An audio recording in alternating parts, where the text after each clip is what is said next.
Take a moment and look at these two graphs. Which group has more students? Group A on the left, or Group B on the right? Most people make a decision almost immediately. Don't rush, just notice which one feels larger to you.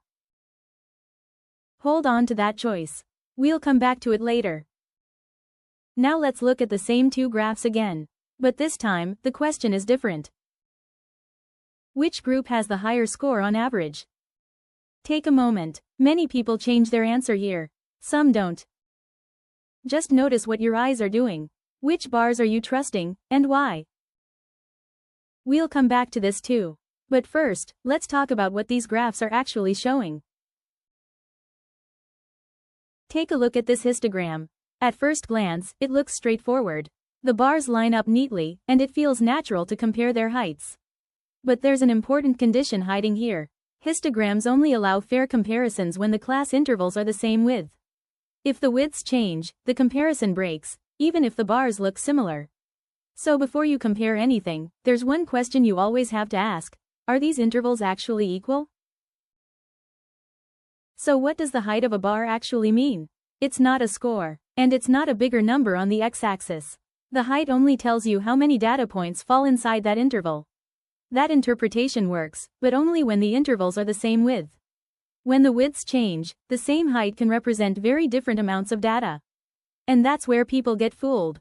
They see height and assume quantity, without checking what the bar actually represents. Now let's test that rule. These two histograms look similar at first, same general heights. But the left one is a trap. Look at the interval widths. On the left, one bin is much narrower, and another is much wider. That means height alone can't tell you how many. Because what matters is area, height times width.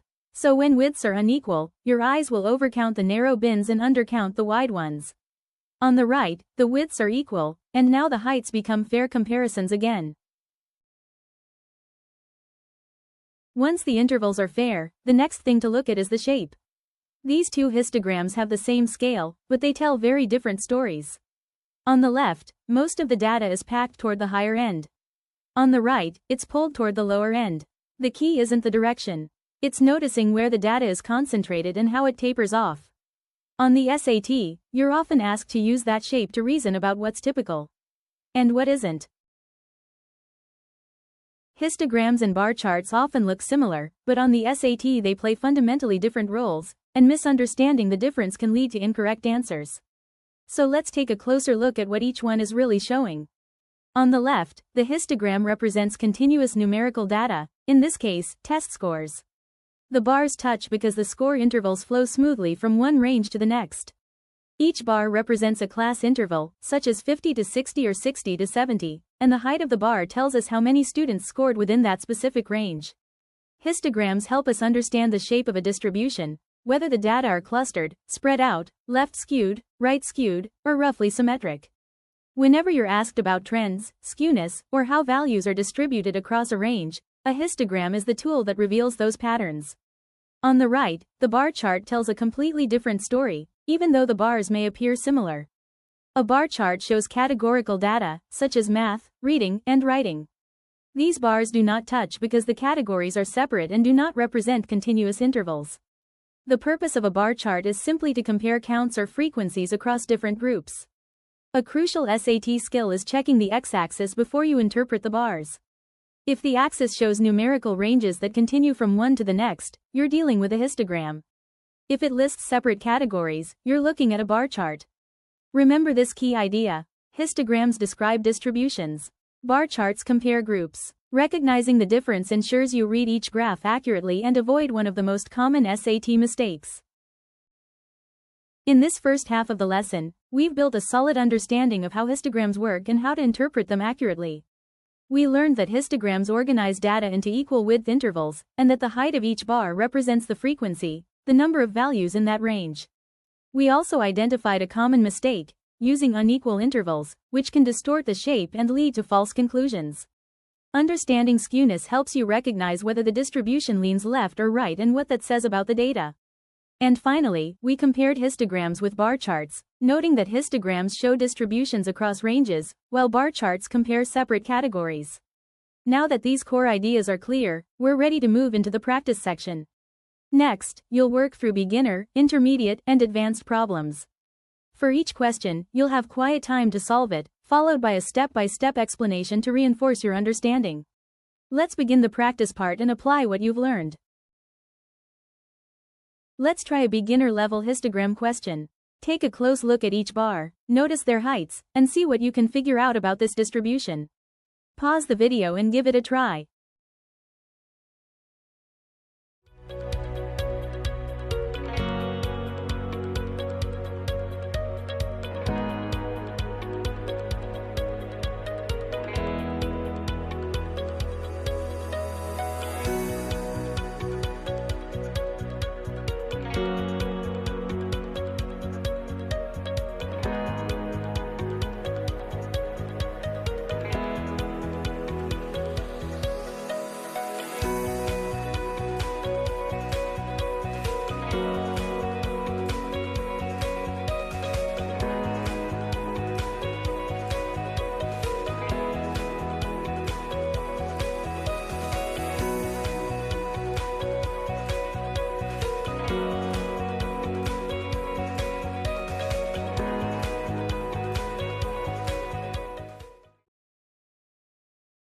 Let's check the answers to this beginner histogram problem.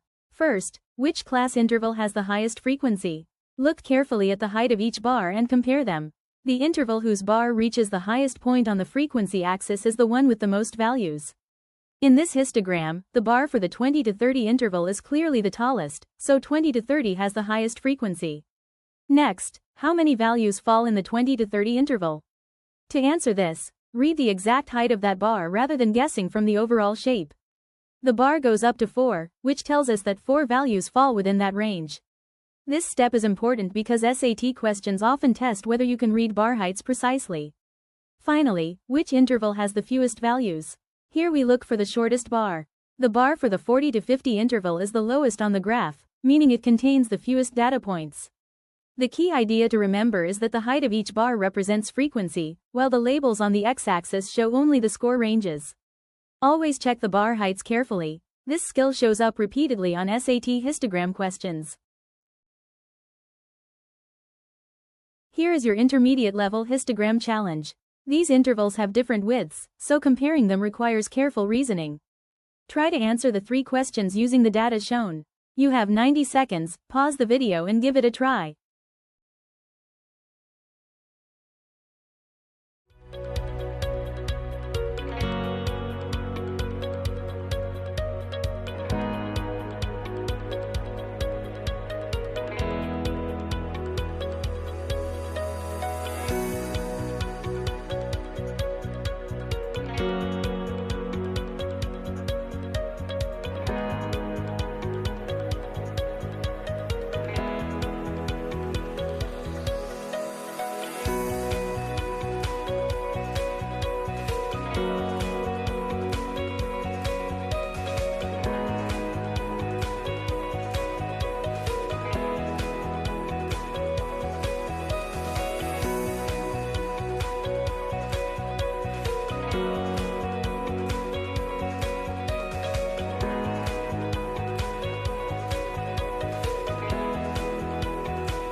For this question, we need to compare frequency density, not just the bar heights, because the intervals have different widths.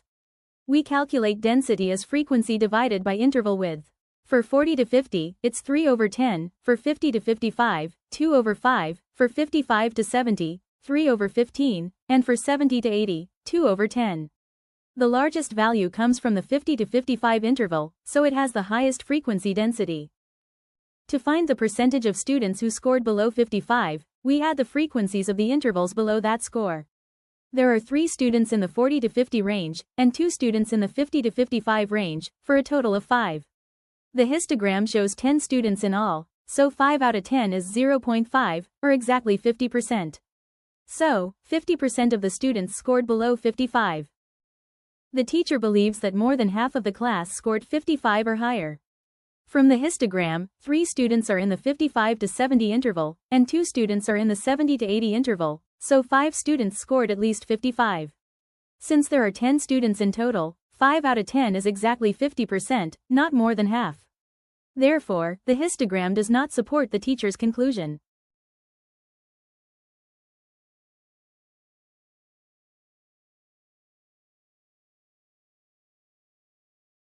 Here are your advanced level histogram questions. These require deeper reasoning, using interval widths, distribution shape, and cumulative frequencies. Take your time, examine the graph carefully, and see if you can answer all 3 questions.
Let me summarize the answers to both advanced questions using the corrected data.